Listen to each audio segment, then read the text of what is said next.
जिन लोगों ने विश्वास को दिया है, आज वे भारत के संवैधानिक संस्थाओं पे अविश्वास जता रही है। कभी कहते हैं कि लोकसभा के स्पीकर पे हमारा विश्वास नहीं, कभी कहते हैं कि हमें भारत निर्वाचन आयोग पे हमारा विश्वास नहीं। यानी अगर चुनाव भारत निर्वाचन आयोग करवाए और वे लोग जीत जाए तो उनकी उपलब्धि हो गई, और हार गए तो संवैधानिक संस्थाओं पर उंगली उठाते हैं, न्यायपालिका पर उंगली उठाते हैं। बहन और भाइयों, ये कड़वा कड़वा थू और मीठा मीठा गप नहीं चलेगा। यह देश समझ चुका है, जो लोग सनातन विरोधी आचरण करते हुए भारत को कमजोर करने का कार्य कर रहे हैं, अब भारत की जनता उसे स्वीकार नहीं करेगी। भारत के आन बान और शान के खिलाफ किसी को खिलवाड़ करने की इजाजत अब भारत नहीं देने वाला है। एक प्रयास होना चाहिए। हमारे सनातन धर्म से जुड़े हुए स्थल कैसे होने चाहिए, उनका स्वरूप उनको किस रूप में विकसित किया जाना चाहिए, बिना किसी भेदभाव के हर सनातन धर्मावलंबी को उन स्थलों में जाकर के दर्शन करने, पूजन करने, वहां के अनुष्ठान में भागीदार बनने, एक साथ मिलकर के भारत को मजबूती की नई ऊंचाइयों तक पहुंचाने में योगदान देने के लिए उन सभी को एक साथ इन केंद्रों में आने का अवसर दिया जाना चाहिए। हमारे धर्मस्थल केवल पूजा के स्थल मात्र नहीं है, जिन्हें धर्मस्थल कहते हैं, यह केवल आस्था के केंद्र नहीं है, ये राष्ट्र की चेतना के भी केंद्र होते हैं। राष्ट्र की चेतना के केंद्र, ये केंद्र आस्था के साथ साथ समरसता के केंद्र भी बने। बिना भेदभाव के हर एक व्यक्ति को आस्था को व्यक्त करने के लिए उसको स्वतंत्रता मिलनी चाहिए। हमें याद करना होगा, यह देश कमजोर हुआ है तब जब जाति के नाम पर बटा था, तमाम आपसी मतभेदों में उलझा हुआ था, एक दूसरे को नीचा करने की दुष्प्रवृत्ति हावी हो रही थी। जब देश कमजोर हुआ तो विदेशी आक्रांता आकर के हमारे धर्मस्थलों को नष्ट किए, बहन बेटियों की इज्जत के साथ खिलवाड़ किए।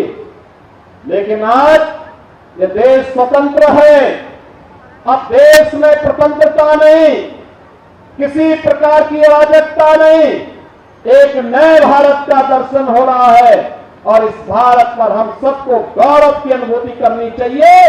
ये भारत फिर से दुनिया की सबसे बड़ी ताकत बनने की ओर अग्रसर है। आजादी के बाद तो अनेक लोगों को सरकार बनाने का अवसर प्राप्त हुआ था, तमाम लोग आए गए, किसी ने आपकी आस्था के बारे में क्यों नहीं सोचा?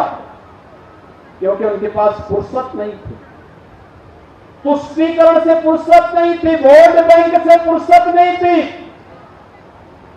मोदी जी आए, केंद्र में और राज्य में एक जैसी सरकार बनी। परिणाम क्या है?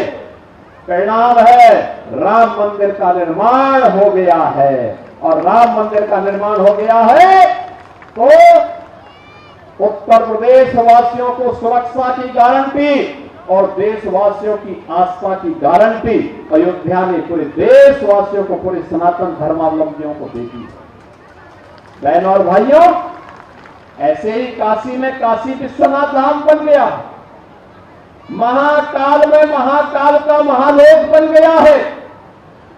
उत्तराखंड में केदारपुरी में और बद्रीनाथपुरी में वहां पर भी भव्य धाम का निर्माण हो चुका है। ये तब होता है जब उसके बारे में सोचने वाली सरकारें होती हैं।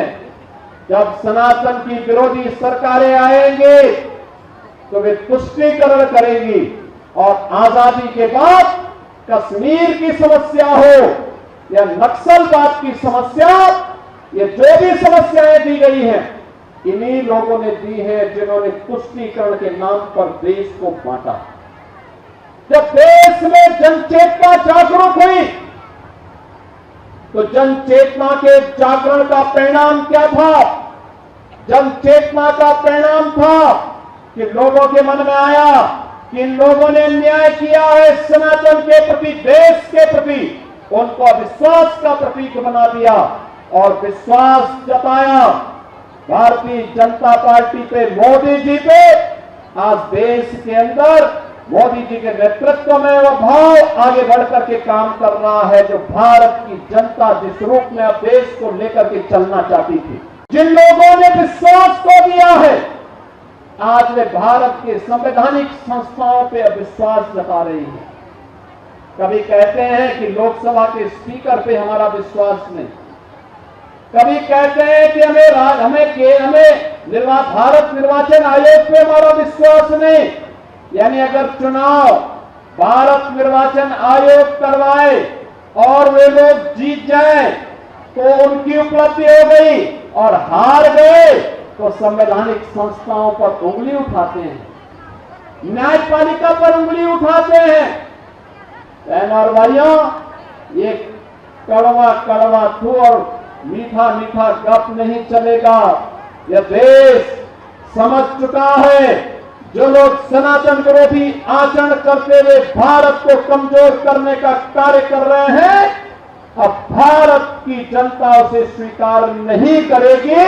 भारत के आन मान और शान के खिलाफ किसी को खिलवाड़ करने की इजाजत अब भारत नहीं देने वाला है।